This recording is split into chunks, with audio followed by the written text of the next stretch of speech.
Husband ওয়াইফের মধ্যে ঝগড়া হলে যে তিনটি কাজ কখনো করা উচিত নয়। হাজব্যান্ড ওয়াইফের মধ্যে ঝগড়া হলে যে তিনটি কাজ কখনো করা উচিত নয়।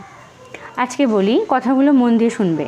1, হাজব্যান্ড ওয়াইফের মধ্যে ঝগড়া হলে কখনো রাগ করে মুখ ঘুরিয়ে বসে থাকা উচিত নয়। হ্যাঁ, রাগারাগি হলে 5টা মিনিট মুখ ঘুরিয়ে একে অপরের থেকে বসে রইলাম, ওটা ঠিক আছে, কিন্তু অনেকটা সময়ের জন্য মুখ ঘুরিয়ে একে অপরের থেকে দূরে থাকা একেবারেই ঠিক কথা নয়। সরি বলাটা খুব দরকার, সরি বলাটা ভীষণ দরকার। হাজব্যান্ড হোক বা ওয়াইফ, যে কোনো একজনের সরি বলাটা খুব দরকার।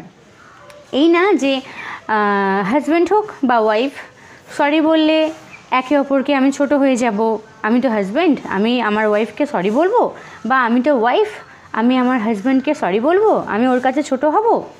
দেখো, এই ছোট হয়ে যাব আমি আমার হাজব্যান্ডের কাছে বা ওয়াইফের কাছে, এই ব্যাপারটা খুব বাজে, খুব খারাপ। হাজব্যান্ড ওয়াইফের কাছে আবার ছোট বড়োর কী আছে? সরি বলাটা ভীষণ দরকার। হতেই পারে হয়তো হাজব্যান্ডের কোনো ভুল নেই বা ওয়াইফের কোনো ভুল নেই, তবুও সরি বলতে হবে। ছোট্ট একটা ওয়ার্ড, সরি, আমার ভুল হয়ে গেছে, এটা বলাটা কি খুব কঠিন, খুব খারাপ? কি হবে, একে অপরের সাথেই তো থাকতে হবে, তাই সরি বলো, এতে কোনো খারাপ নেই, দেখবে সম্পর্কটা অনেক ভালো হবে সরি বললে। নাম্বার 2, কথা বলা বন্ধ দিলে কিন্তু হবে না। ঝগড়া হয়েছে, কিছুক্ষণের জন্য কথা বন্ধ গেল, একটু রাগারাগি হলো, ঠিক আছে, ওকে, ইটস ওকে, বাট অনেকক্ষণের জন্য একদিন পুরো কথা নেই, 2 দিন হয়ে গেল কথা নেই, এটা যেন না হয়, এটা একটু খেয়াল রেখে চলতে হবে। তাই কথা বন্ধ দিলে হবে না, যে কোনো একজন একটু কথা বলতে শুরু করে দাও, দেখবে ঝগড়াটা ঠিকই মিটমাট হয়ে যাবে। হয়ে গেল। নাম্বার 3, এটা কিন্তু খুব গুরুত্বপূর্ণ। দেখো, ঝগড়া হলে আমরা যেরকম নর্মাল ভয়েসে কথা বলি, ঝগড়ার সময় কিন্তু নর্মাল ভয়েসটা থাকে না, একটু হাই লেভেলেই ভয়েসটা চলে যায়, এটা হয়। কিন্তু ঝগড়ার মধ্যে কথাবার্তাগুলোর ভাষা যেন খারাপ না হয়, এই দিকে একটু নজর রাখতে হবে।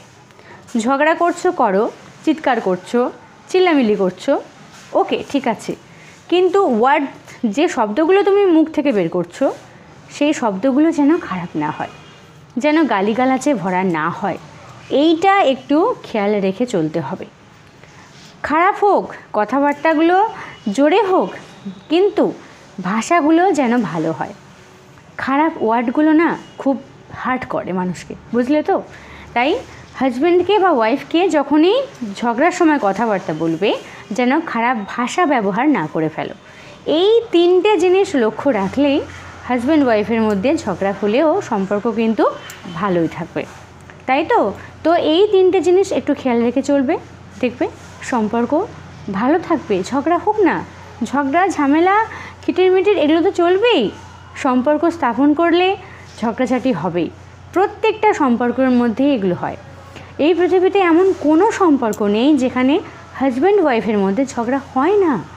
তাই এগুলো একটু মাথায় রেখে চলো, ঝগড়া হলেও সম্পর্ক ভালো থাকবে। চলো।